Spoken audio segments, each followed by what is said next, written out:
please subscribe to the channel, like the video, drop your comments down below, share if anyone you think would be interested in watching or listening to the podcast. We appreciate all engagement, and then obviously it helps with the algorithms as well. And for those of you listening on Spotify, Apple, or any of the other podcasting platforms, please follow, give us a 5-star review if you can, or any kind of review. We take constructive criticism as well. So just, get engaged and involved with the podcast, as it's much appreciated. So, all right, that's it for the England section. We have to get over this now and, concentrate on the summer transfer window. And also obviously the upcoming season, which is not actually that far away. I think it's like around a month away now, before the first game week of the Premier League. Forgot to mention as well, congrats to Argentina, even though we didn't want them to win. We wanted Colombia to win. They did beat Colombia in extra time, 1-0. I think Lautaro Martinez scored to unfortunately break Colombia's 25 game or 26 game or whatever it was, unbeaten streak. Unbelievable by Colombia as well. They could have won that game. I saw some highlights afterwards because I couldn't stay up for it, and they did really well. So big up both teams. Not the greatest scenes before the game though. Again, organisation of that tournament's looking a bit ropey. I think that to delay the game by like an hour or something because a bunch of fans were able to gate crash and get in, and there were some violent scenes. So not the greatest stuff, but yeah, congrats to Argentina and Colombia, great tournament. But let's get into the transfer news then, Johnson. The summer news. There was actually some stuff to talk about. It's crazy. We've bought a player, we've sold a player. A player is apparently going to stay. We'll get into it in a minute. You've let 2 players go, and just today rejected a couple of bids for one of your other players. We'll start with Man United then, because we've had actually a signing come through the door. Joshua, no surprise, those players we've talked about loads already. So Joshua Zirkzee signed. I think the fee was around 36 million. We paid slightly above the release clause so we could spread it out over 3 years. Again, we've talked about him a bit before. Looks a good player. Obviously, England played Netherlands in the Euros a week ago or so, or whatever it was, and there was pictures of Kobbie and him having a chat. He revealed it as part of the club announcement that he told Kobbie, I'll see you soon, mate. I'm going to be there. And he signs on the day of the Euros, which was funny. What do you make of the signing, mate? Do you think it's... I know we've talked about it a bit before, so we don't have to chat loads, but I'm positive about it. So it'd be good to get your take on it and whether you think it's a good signing. Yeah, I mean, all things considered, it's a good signing based off of how much money you had and what was available on the market and what positions you needed to fill. I think it's a good signing. It's not earth shattering, but I think he could end up being. There's a lot of upside, is what I say, right? For the fee that you paid for him, for the kind of hype around him, expectations are not sky high. I think they're kind of middle of the road. People know he's decent, but they're not expecting him to be, a world class player. So if he does turn out to be really good, it's going to look like one of the signings of the season, and it could be in the conversation. I'm sure we'll get onto it in a future episode. One of the signings of the summer, depending on how he performs, right? And if he performs decently, doesn't see too much of the pitch, or whatever else happens, people just say, "Oh, it's only 35 million spent." It's, we've seen much worse players go for way more. Yep. So I think all round you've got a lot of you've got a lot of upside there. So I think it's a good signing, and it's just good to see some wheels turning in the market. So yeah, good signing. Yeah, I hear you.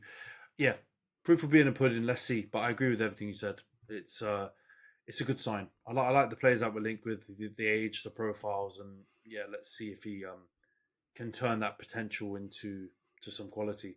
The player that we sold though, this one made me sad, man. I talked to you about it on Friday when the news was kind of breaking, and Fabrizio was giving us with all the the here he goes and all of his drip feed news that he does and reposts 20 million times. Willy Kambwala has left Man United to go to Villarreal. I think the fee's 10 million euros. There's a sell-on clause. There's a buyback clause. Apparently he wanted to leave. I was quite sad at the beginning. I thought, oh gosh, we're selling off our youngsters again, and it's a bit of a Jimmy Garner / Alvaro Fernandez type situation where I don't really want to see them sold. but apparently he wanted to leave because he was told he was going to be like fourth or fifth choice centre back alongside Johnny Evans, and he wanted to play. So I'm not mad at it, man. With a buyback clause, I'm sure it's extortionate. I'm sure it's like 30 million or something, 40 million.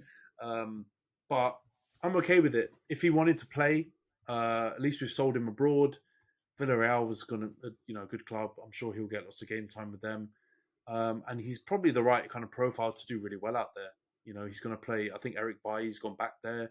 That would be an absolutely mental centre back pairing, Eric Bailly and Kambwala. But now I'm coming around to it. I'm getting my head around this deal. Initially, I was really sad because there's obviously all those videos out there where he's talking about only one United and all these kind of things, doing the passion merchant, passionista stuff, which I'm a sucker for. But we've sold him, and on he moves. Do you think we've made a mistake with that one, John? So do you think it's just it's smart moves? I think it could be a mistake depending on what happens in the rest of the window. I think if you're getting rid of a centre back, you must be very confident of De Ligt or Euro or both. Maybe that's a good sign, maybe it's a bad sign, but I think it could end up terribly if you don't get, in my opinion, both of those players over the line, because you've got quite a few positions to be filling. And if you only get one of them over the line, then I assume one of your other centre-backs stays, right? Whether it's Lindelof or whoever else, probably one of those others is going to have to stay. And I think you've seen enough of them in a Man United shirt to know they don't cut the mustard. Whereas with Kambwala, you've seen a little bit of him in a Man United shirt, and he's been relatively promising. But you could see him in the Man United shirt more, and he could end up being way better. So I think that, again, the proof will be in the pudding. Give it 4, 5, 6, however many weeks is left until the end of the window. And then we can kind of revisit it. But it could end up being fine if you replace him, but it could end up being disastrous if you end up having to play bloody Johnny Evans or somebody else in that centre-back position come next season. Yeah, I hear you. I think the rest of the window will define our centre-back situation. Because obviously we've gone big in the market. I mean, we're linked with so many defenders and centre backs in particular that it's clearly a position that our structure has identified needs a real facelift. And to be honest, I'm not in disagreement with it. I just wouldn't have sold Kambwala. I would have flogged Maguire. I would have flogged Lindelof. I think he's probably the easiest to flog, and wages wise, he's the easiest to flog, and also you get all of the money is profit kind of thing, maybe. I don't know. Is he straight from your academy, or did you buy him from somewhere else? We bought him, but we bought him when he was like 16 or 15. So so there you go. I think he still counts as an academy prospect. It's the easiest path, maybe not the smartest one. Who knows? Yeah, we'll see how it goes. But I'm just happy for him as well. You know what I mean? He seemed like a decent lad. So if he wants to go and play football, I'm certainly not looking at him with any kind of side eye or anything like that. I think it's a good move for him. So good luck to him, man. I hope he kills it in Spain, and Villarreal, good club. So the last bit of Man United news, which we'll touch on, which is probably the most surprising, although I was shocked that Kambwala left, but I think this is probably even more shocking, is the news that broke, I think it was on Thursday, or maybe it was even Friday, that Jadon Sancho has turned up to training. That's not the shocking part, but has had clear the air talks with Erik ten Hag.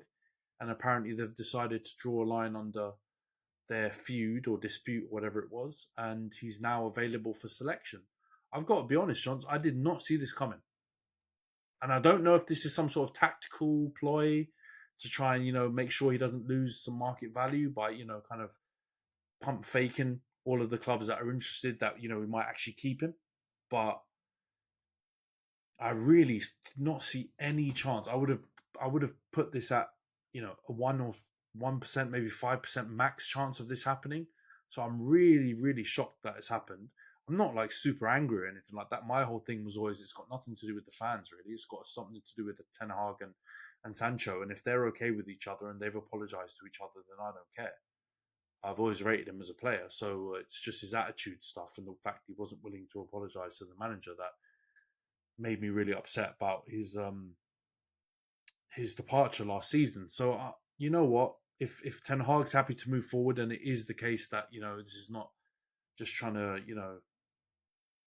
lie to the market to try and get a bit of money out of extra money out of Juventus or Dortmund or whoever's interested, then I'm okay with it. But I do still think there's a chance that that is what's happening and that he's potentially still going to be sold. Um, but it could also be the opposite case that this has only happened because we can't sell him, and his wages are too high and the fee that we want is too high. But what do you make of this all? Because I feel like you're probably all Sancho'd out. We've talked about this so much. What do you think about this Yeah, man. development? I'm sick of talking about it, man. It feels like a bloody soap opera. We're doing bloody the Telenovelas. exactly right, and I've got to think it's just we can't get rid of you. You can't find anyone that wants to pay your wages. What's the point in feuding? Just say sorry, and we'll maybe you'll get a run out in the team, and we'll revisit it again next summer. I very much don't think it's to help sell him, right? Because what's the point? What upside really is there to making up with him to help sell him? Like, it doesn't mean people are going to be more willing to pay his wages. Doesn't mean people are going to be more willing to pay his transfer fee, in my opinion, right? Like, maybe it's PR and it makes him look like he's a better player, and so people maybe are willing to take the risk on him. But I don't think there's enough of that. You've had a whole 6 months or whatever of him just telling Ten Hag to do one. I don't think just because you've made up with him now that erases it from everyone's memory. We all know what happened. We know he's going to be a pain in the ass, and we're not going to buy him. Very simple. So I've got to believe it's the former, and they've both realised, we're stuck with you now, mate. We may as well make this a bit more enjoyable. So I think you'll probably see him play again, maybe in a cameo type role. Ten Hag will probably make him sweat on the bench for a little bit longer, but I mean, it's not as if you've got two world-class wingers that are going to keep him out, right? If Antony and Rashford perform anywhere near what they did last year, he's going to have to play.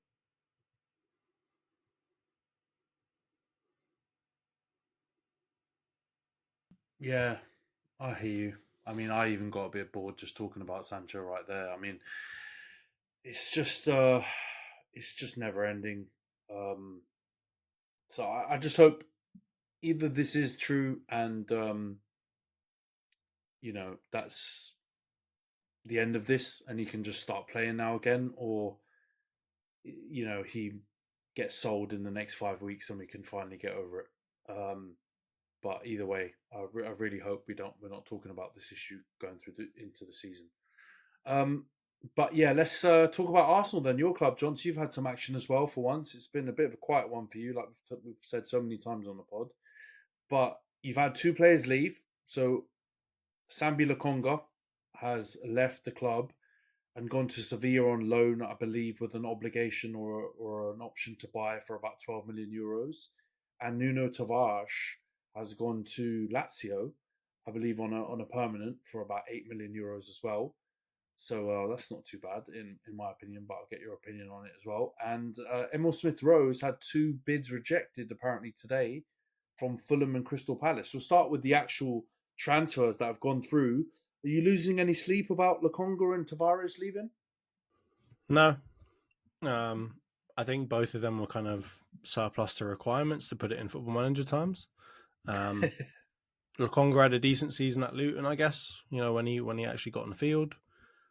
Again, it's a good move for his career, right? He wants to play first team football, and Sevilla, just like Villarreal, are a good club to go and do that with, right? If he can get into that team. So I think it makes sense for both of them. It's a little bit disappointing just off of the fact that, we couldn't get a bit more for them, but it seems like that's just the going rate when you sell to anywhere but England, right? If you can sell to another Premier League team, you might get a bit more, but if you sell to Sevilla, Lazio, whoever else, you ain't getting that much money. So it's a bit disappointing, but yeah, I think defensively, we've got enough to cover. I don't think we need Tavares. And then I've got to believe that we're going to get in another central midfielder of some sort to help, Partey, Jorginho, Rice, Odegaard, Fabio Vieira, etc. So I can't imagine the Lokonga one will hurt us massively. I think he was he wasn't even at the club last time, but he would have been like last choice for that position anyway. So yeah, it's not heartbreaking really at all. But I do wish them luck, and I hope they do well in those teams, because there's been a number of players that haven't worked out here that have worked out more than well over there. So I wish them the best, and I think those are two solid clubs to go to, two real heritage teams that are there's no shame in playing for them. So good on Yeah, them. no, I agree with you, and they're young enough to turn it around, man. Like I know 100%. they haven't quite cut the mustard at Arsenal, but Lokonga and Tavares are both early 20s. They've still got way long to go in their career. They don't have to be defined by these moves. It's no slight. There's been, like you've said, plenty of players that haven't been able to make a success at a big club when they go there so young. That's part of the risk, but it doesn't have to define their careers. And I think they're both obviously really talented players, but for whatever reason, it just hasn't worked out.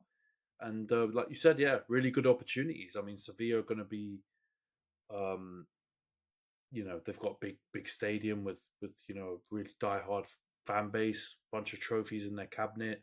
Don't think they're in Europe this season, but they generally are. So there's an opportunity to try and bring them back to European football. And Lazio, just again, really well supported heritage team in Italy that again are always around those European places. So good luck to them, man. I personally like both of those guys, so I think they're going to have a good shot at making really good careers at those two teams. What about Emil Smith-Rowe then? Because I know we've talked about this a few times, but now Good. bids have actually gone in. Fulham and Crystal Palace bids rejected. I don't think any fees have been disclosed yet, but I think the asking price we talked about, or we read about, was like 25 to 30 million. They obviously can't have reached that number then. Um, but what do you make? You're obviously happy. You've just said good, but No, it's good. Either way, they pay more money or what he's worth. They pay what they're willing to pay for Man City players or Newcastle players. And they get a very good player who's had a couple of good seasons in the Premier League, has some injury problems. But as I said, if you get him turned on and you get him, playing well and he's not injured, you've got an absolute crack on your hands there. So yeah, from my point of view, if we sell him then and we get a good free for him, great. If we keep him, I love him. It's fine. We'll keep him. So I honestly, either way, it works out well for me. And I'm not having this Fulham, Crystal Palace, whoever else wants to come in and just steal our players for cheap when bloody James Trafford's going for 30 million and some no-name Don that's never played for Newcastle goes for 45. We're not having it. No, you got to pay, or go and raid the Championship or something, because you ain't getting ours for 5 million or whatever else you're willing to pay. We know you got money. Don't do this. Crystal Palace, you just sold Elise. Don't come around here saying you ain't got money. Yeah, that's a good point. A lot of these clubs, because of the financial strength that they actually have, and we know about, right? Because there's television money and all this stuff, guaranteed prize money. They can't really come in and plead poverty. It's a Fulham just difference sold when Palhinha as well. No, well, mate, we read the news. you've got If you want us to not know that, then you need to go and get undisclosed Fabrizio fees. and kidnap him or something, because we can see, we can hear, we know how much money you got. Or you need to do that old chestnut. Remember when back in the days they used to always say blah blah blah has moved from X club to Y For an club for undisclosed undisclosed fee, yeah. fee. You got to do that, man. You got to undisclose it. Otherwise, if Fabrizio says 50 million euros, here we go, guys, then we know, man. Exactly. You better 50 keep million that euros. number locked down like the Mona Lisa or something, because if we find it out, you're paying. Exactly. And both Fulham and Today's Crystal price Palace. is not tomorrow's price. I told you that. Or not Exactly. yesterday's price. Yeah, it's Fulham and Crystal Palace are the baitest two teams. They know we know you've got money, man. You've just sold your star players for a chunk of money and fought and scratched and haggled to try and get your 50 million euros or whatever, or 60 million euros or whatever it is. So if you want to get Smith-Rowe, I know there's a bit of injury-prone tax that you've got to apply to him as a player, but still, he's a really top talent. I mean, Villa were bidding 40 million or 30 million, whatever it was, 5 years ago or 4 years ago. When he was looking like a real prospect. So you can't be dropping it down to some measly prices. I can't believe it would be 5 million, but I know you just threw that out randomly. But you've got to pay at least, for me, 15, 20 up to even have a conversation. If you're dropping it lower than that, I'm sorry, you just that one you set to auto reject all offers on Football Manager. That's what you're getting if you come in with those pound down prices. He's a good player. So I hear it. I wouldn't want to sell him, but that makes me wonder. Like, obviously, we've got a bunch of players that we, fan base, Man U fan base, want to sell, like your Maguires and McTominays and whatever. And I think there was some news that McTominay's had a bid rejected or something by Galatasaray or whatever. But what's happening with Nketiah? I haven't heard anything about him since the 50 million price tag thing. Haven't heard any about, I think you let Elneny go on a free. You've let a few other players go on frees, but you've got some other dead wood to get rid of before Smith-Rowe. In my mind, I don't get it. It's got to be like a PSR thing where you're trying Yeah, to. it's that, but it's also who's in demand, right? Like, if no one's coming in for a certain player, you've got to look elsewhere. And if they've got PSR, they've got to sell someone, right? So it's a supply and demand issue, right? Like, if you've got a bunch of crap, it's like, if you're looking around your house, certain things you can stick on eBay, certain things you've got to take to the tip. You know what I mean? So Smith-Rowe's going on eBay apparently, and Nketiah might have to go to the tip, or he might just have to stick him in a drawer somewhere. Like, no one wants to buy him. You're gonna have to chuck him on that 99p auction eventually. Yeah, exactly. He's going to the charity shop, man. He's going to the charity shop. Yeah. On that note, we'll wrap up the pod here then, John. So yeah, it's been a somber one considering England's result, but yeah, I think United also just lost today as well. We lost 1-0 to Rosenborg in a pre-season friendly, and it's got Ten Hag out here saying all kinds of craziness. So I'm actually, even though that's made me slightly annoyed, right? Apparently we got peppered again and faced 22 shots to Rosenborg, but seeing Ten Hag come out firing and cussing all the players already, boy, this season's going to be a good one, and I can't wait for it. So yeah, it's the latest season of EastEnders right here. It's happening. Exactly.